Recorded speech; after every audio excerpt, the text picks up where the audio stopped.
வணக்கம் நேயர்களே. பார்த்தேன், ரசித்தேன், படித்தேனுக்கு உங்களை அன்புடன் வரவேற்பது சுதா ஆழ்வான்.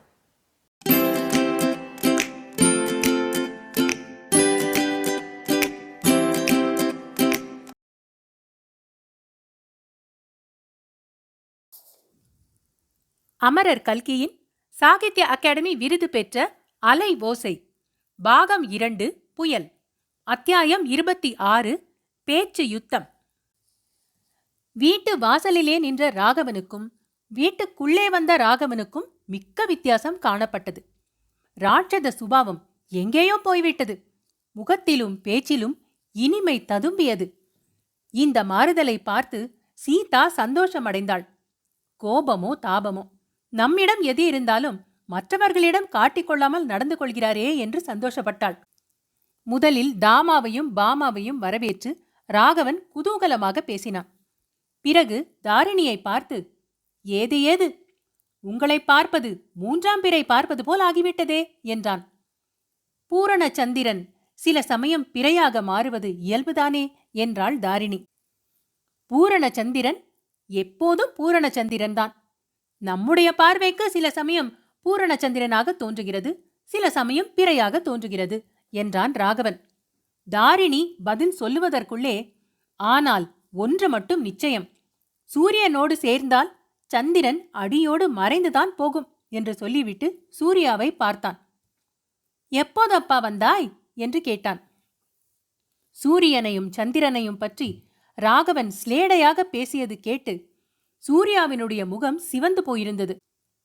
தன்னுடைய மனக்குழப்பத்தை காட்டிக்கொள்ளாமல், வந்து அரை மணி நேரம் ஆயிற்று மாப்பிள்ளை சார், நானும் தாரிணி தேவியும் சேர்ந்துதான் வந்தோம் என்றான். தாமாவும் பாமாவும் இப்போது பேச்சில் குறுக்கிட்டு ராகவன் அன்றிரவு சாலையில் கிடந்த உடலை ஆஸ்பத்திரிக்கு எடுத்துச் சென்றது பற்றி அவனை பாராட்டி பேசினார்கள். அதற்கு ராகவன், இது என்ன பிரமாத விஷயம், யாரும் செய்ய வேண்டிய கடமைதானே, வேறு விஷயம் பேசுங்கள் என்றான். தாமா, உங்களுக்கு பிரமாதம் இல்லை, எங்களுக்கெல்லாம் பிரமாதமாகத்தான் தோன்றுகிறது. பாவம், அன்றைக்கு உங்கள் மனைவி ரொம்ப கலவரமடைந்திருக்க வேண்டுமே என்றாள். ஆமாம், அன்றைக்கு அப்புறம் இவளை தனியாக வீட்டில் விட்டு போகவே முடியவில்லை. அதற்காகத்தான் என் தாயாருக்கு உடனே கடிதம் எழுதி வரவழைத்தேன். உங்கள் தாயார் ரொம்ப ஸ்வீட் லேடி என்று கேள்வி. சீதா சொல்லி இருக்கிறாள். எங்களுக்கு அவரை நீங்கள் அறிமுகம் செய்து வைக்கப் போவதில்லையா? இப்போது தானே 2 நாட்கள் ரயில் பிரயாணம் செய்துவிட்டு வந்திருக்கிறாள். என் தாயார் கொஞ்சம் கர்நாடகம், வழியில் சாப்பிடவே இல்லையாம். ஸ்நானபானம் எல்லாம் செய்து முடிப்பதற்கு 1 மணி நேரம் ஆகும் என்றான் ராகவன். எப்படியும் உங்கள் தாயாரை பார்த்துவிட்டுத்தான் நாங்கள் போகப் போகிறோம் என்று தாமாவும் பாமாவும் ஒரே மூச்சில் சொன்னார்கள். அம்மா, உங்களை பார்த்துவிட்டுத்தான் அவர்கள் போகப் போகிறார்களாம் என்று உள்ளே போய்ச் சொன்னாள் சீதா. ஏண்டி பெண்ணே, இந்த பிசாசுகள் எல்லாம் இங்கே எதற்காக வருகின்றன? நீயும் இதையெல்லாம் பார்த்து கொண்டு பேசாமல் இருக்கிறாயே. இப்படி துப்பு கெட்டவளை நான் பார்த்ததே இல்லை என்றாள் காமாட்சி அம்மாள். அம்மா, இவர்கள் பார்ப்பதற்கு ஒரு மாதிரி இருக்கிறார்களே தவிர உண்மையில் ரொம்ப நல்லவர்கள் என்றாள் சீதா. நல்லவர்களாவது பொல்லாதவர்களாவது இவர்களையெல்லாம் வீட்டுக்குள்ளேயே வரவிடக்கூடாது. நான் ரொம்ப களைப்பாயிருக்கிறேன், இன்னொரு நாளைக்கு பார்க்கிறேன் என்று சொல்லிவிடு என்றாள் காமாட்சி அம்மாள். சீதா டிராயிங் அறைக்கு திரும்பிச் சென்று, அம்மாவுக்கு தலைவலியா இருக்கிறதா, இன்னொரு நாளைக்கு எல்லாரையும் சாவகாசமாக பார்த்து தெரிந்து கொள்வதாக சொல்லுகிறார் என்றாள். இந்த சமயத்தில் டெலிபோன் மணி அடித்தது. ராகவன் போய் ரிசீவரை எடுத்து பேசினான். என்ன? ஓஹோ, ஓ, மாதவங்கர் விஷயமா? குற்றவாளியை பிடித்து விட்டீர்களா? யார் அது? அடேடே, என்ன துணிச்சல்! ரொம்ப சரி, எனக்கு தெரிந்ததை சாட்சி சொல்ல நான் எப்போதும் தயார். இல்லை இல்லை, எங்கும் போகவில்லை, இந்த ஊரிலேதான் இருப்பேன். ரைட்டோ. தாரிணியும் சீதாவும் ஒருவரையொருவர் பார்த்து கொண்டார்கள். இருவருடைய கண்களிலும் கவலைக்குறியும் பயமும் தென்பட்டன. ராகவன் டெலிபோன் பேசிவிட்டு திரும்பி வந்ததும், என்ன என்ன என்ன என்று ஒரே மூச்சாக எல்லாரும் கேட்டார்கள். மாதோங்கரை கொன்ற குற்றவாளியை போலீசார் கண்டுபிடித்து விட்டார்களாம். மதோங்கரிடம் வெகு காலமாக வேலை பார்த்து வந்த வேலைக்காரன் தான் கொலை செய்தானாம். அவனே குற்றத்தை ஒப்புக்கொண்டு விட்டானாம் என்று ராகவன் சொல்லி வந்தபோது சீதா குறுக்கிட்டு, அது எப்படி இருக்க முடியும் என்றாள். அப்போது சீதா என்று தாரிணியின் குரல் கேட்டது. சீதா அவள் முகத்தை பார்த்தாள். தாரிணியின் கண்களில் தோன்றிய எச்சரிக்கையை உணர்ந்து கொண்டாள். சீதா, நீ எதற்காக இதில் தலையிட்டு அபிப்பிராயம் சொல்கிறாய்? பெண் பிள்ளைகளாகிய நமக்கு போலீஸ் விஷயமெல்லாம் என்ன தெரியும் என்றாள் தாரிணி. சீதாவுக்கு தெரியாத விஷயத்தில் அபிப்பிராயம் சொல்வதில் ஒரு திருப்தி என்றான் ராகவன். சீதா மெதுவாக சுதாகரித்துக் கொண்டு, ஆமா, எனக்கென்ன தெரியும் அதை பத்தி? ஏதோ வார்த்தைக்கு சொன்னேன். சாட்சி சம்மன் என்று ஏதோ சொன்னீர்களே, அது என்ன என்றாள். சாட்சி என்றால் சாட்சி என்று அர்த்தம் என்றான் ராகவன். நீங்கள் எதற்கு சாட்சி சொல்ல வேண்டும்? தெருவிலே கிடந்த உடலை கண்டுபிடித்து ஆஸ்பத்திரிக்கு கொண்டு போனதற்கு சாட்சி. அப்படியானால் சூர்யாவும் சாட்சி சொல்ல வேண்டும் அல்லவா? ஆமாம், அவனுக்கும் கோர்ட்டில் ஆஜராகும்படி சம்மன் வரும். அதுதான் கேட்டேன். லாகூருக்கு பயணம் வைத்திருக்கிறான், போக வேண்டாம் என்று நீங்கள் சொல்லுங்கள் என்றாள் சீதா. ஓஹோ, லாகூருக்கு பயணமா? வேண்டாம் என்று நாம் எதற்காக சொல்ல வேண்டும்? சொன்னாலும் அவன் கேட்கப் போவதில்லை. மேலும் கேஸ் விசாரணை நாளைக்கே ஆரம்பித்து விடாது, ரொம்ப நாள் பிடிக்கும் என்றான் ராகவன். உடனே புது ஞாபகம் ஏதோ வந்தவனாக, சூர்யா மட்டும் போகப் போகிறானா, வேறு யாராவது துணை உண்டா என்று கேட்டான். தாரிணி அக்காவும் கூட போகிறார்களாம் என்றாள் சீதா. தாரிணி, இது உண்மையா? லாகூரில் இப்போது என்ன விசேஷம் என்று ராகவன் கவலை நிறைந்த குரலில் கேட்டான். அதை பற்றித்தான் இவ்வளவு நேரம் நாங்கள் விவாதம் செய்து கொண்டிருந்தோம். நீங்களே கேளுங்கள் மிஸ்டர் ராகவன். இந்தியா சுதந்திரம் அடைய வேண்டுமாம். சுதந்திரம் அடைந்ததும் சுதேச ராஜாக்கள், ராணிகள், திவான்கள், திவான்களுடைய பெண்கள் எல்லாரையும் ஒரே அடியாக துவம்சம் செய்துவிட வேண்டுமாம். பெரிய உத்தியோகங்களை எல்லாம் தொலைத்துவிட வேண்டுமாம். அதற்காக இவர்கள் லாகூர் போகிறார்களாம். எப்படி இருக்கிறது கதை என்று சொல்லிவிட்டு தாமா இடி இடி என்று சிரித்தாள். பாமாவும் கூட சேர்ந்து சிரித்தாள்.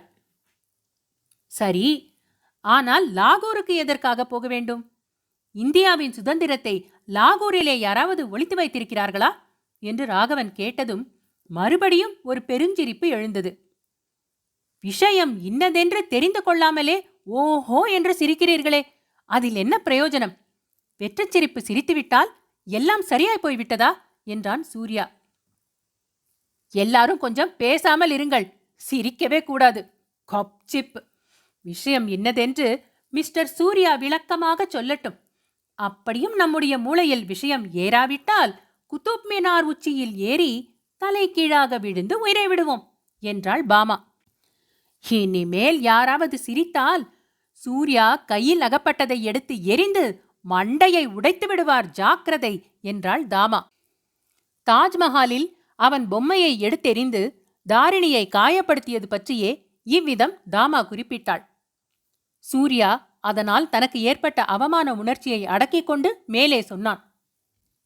ஆமாம், சில சமயம் அவ்வாறு கோபம் வரத்தான் செய்கிறது. ஜனங்கள் இப்படி கொஞ்சம் கூட சிந்தனா சக்தி இல்லாமல் இருக்கிறார்களே என்று. இங்கிலீஷ் கல்வி முறை அப்படி நம்முடைய மூளையை கெடுத்திருக்கிறது. 2வது ஹென்றி விவாகம் செய்து கொண்ட தேதியும் 7வது ஹென்றி விவாகரத்து செய்து கொண்ட தேதியும் 1வது சார்லஸ் பட்டமிழந்த தேதியும் 3வது ஜார்ஜுக்கு பைத்தியம் பிடித்த தேதியும் இப்படிப்பட்ட விஷயங்களையே மூளையில் போட்டு திணித்துவிட்டால் சிந்தனை செய்யும் சக்தி நமக்கு எப்படி இருக்கும்? லாகூரில் யாராவது சுதந்திரத்தை ஒளித்து வைத்திருக்கிறார்களா என்று ராகவன் கேட்டார். எங்கேயும் யாரும் சுதந்திரத்தை ஒளித்து வைக்கவில்லை. அது நம் கண் முன்னே ஜோதிமயமாக பிரகாசித்துக் கொண்டிருக்கிறது. நாம் தான் பார்க்கும் சக்தி இல்லாத குருடர்களாக போய்விட்டோம். இந்தியாவின் சுதந்திரத்துக்கு இப்போது முக்கிய தடையாயிருப்பது இந்து முஸ்லிம் பிளவு.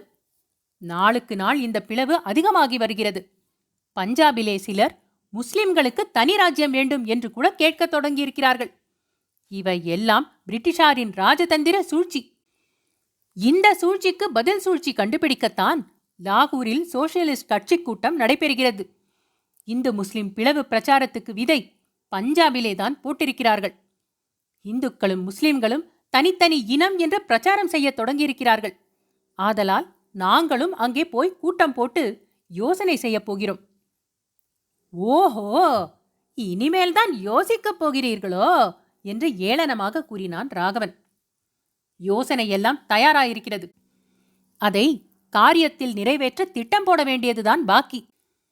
இந்து முஸ்லிம் பிளவை இப்போது வளர்த்து வருகிறவர்கள் பதவி மோகம் கொண்ட அரசியல்வாதிகளும் அதிகார மோகம் கொண்ட சர்க்கார் உத்தியோகஸ்தர்களும் தான்.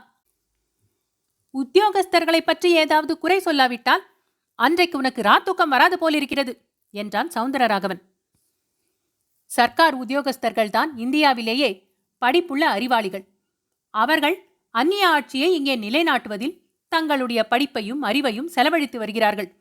அவர்களை குற்றம் சொல்லாமல் வேறு யாரை குற்றம் சொல்லுவது? நன்றாக குற்றம் சொல். வேண்டாம் என்று சொல்லவில்லை. உன்னுடைய குற்றச்சாட்டுகளையெல்லாம் தாங்கிக் கொள்ள முடியும். உன்னுடைய அபாரமான யோசனை என்னவென்று சொல். சமூக வேற்றுமையும் துவேஷமும் மேல் வகுப்பாரிடையேதான் உற்பத்தியாகின்றன. அவர்களுடைய பிரச்சாரத்தினால் பாமர ஜனங்களும் கெட்டுப்போகிறார்கள். பாட்டாளி மக்கள், கிராமத்து குடியானவர்கள் முதலியவர்களிடையே துவேஷம் இன்னும் பரவவில்லை. துவேஷத்துக்கு காரணமும் கிடையாது. ஏழை முஸ்லிமும் ஏழை இந்துவும் ஓரினம். பாட்டாளி முஸ்லிமும் பாட்டாளி இந்துவும் ஒரு ஜாதி. அம்மாதிரி முதலாளி முஸ்லிமும் முதலாளி இந்துவும் ஒரே ஜாதி. இதை எடுத்து காட்டி முஸ்லிம் பாமர மக்களிடையே தீவிர பிரச்சாரம் செய்ய போகிறோம். கொக்கின் தலையிலே வெண்ணெய் வைத்து பிடிக்கிற கதைதான். சண்டை என்று வரும்போது ஏழை முஸ்லிமும் பணக்கார முஸ்லிமும் தொழிலாளி முஸ்லிமும் முதலாளி முஸ்லிமும் சப்ராசி முஸ்லிமும் ஐசிஎஸ் முஸ்லிமும் ஒன்று சேர்ந்து கொள்ளுவார்கள். ஒரு நாளும் ஏழை முஸ்லிம்கள் ஏழை இந்துக்களுடன் சேரமாட்டார்கள். ஆகையால் நீயும் உன்னுடைய சகாக்களும் சுதந்திரத்தை பிடிப்பதற்கு இந்த வழியை மட்டும் நம்பியிருக்கும் வரையில் எங்கள் உத்தியோகங்களுக்கு ஆபத்தில்லை, உங்கள் அப்பாவின் திவான் வேலைக்கும் ஆபத்தில்லை என்று தாமா பாமாவை பார்த்து சொன்னான் ராகவன். அப்போது சூர்யா, நீங்கள் சொல்வது சரி என்றே வைத்துக் கொள்வோம்.